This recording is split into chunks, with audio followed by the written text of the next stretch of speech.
ang continue video ng ating pasyente na nung nakaraang Martes po ay naka-wheelchair po siya, hindi po talaga siya nakakapaglakad. Ilan yung humahawak sa'yo para lang makalakad ka? 2. Pero parang babagsak ka pa rin, ano? Opo. Pero kailan mo pa nararamdaman talaga yung ganung paglakad? Last week. Last week lang. Pero ngayon po yung pinaka follow-up check-up niya. Tayo po ate.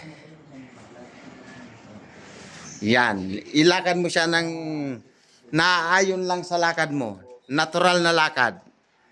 Kasi ate, hindi nakakalakad Yan. pumunta rito. Wala bang palakpakan dyan?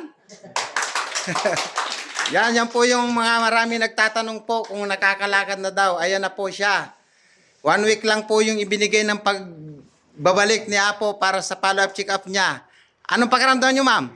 Wala na pong masakit. Anong masasabi mo sa ngayon? Dahil pinalakad ka na ng ating Panginoong Jesucristo sa iyong trono ng wheelchair. Salamat sa Lord sa Diyos. Wala po kaming pera.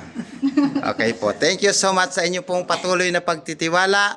Pag uwi daw po sa kanila, ang kanyang lola ay naiyak dahil sa kagalakan, dahil hindi niya sukat akalain ng kanyang lola na ay makakalakad ng kanyang apo sa pag-uwi palaang.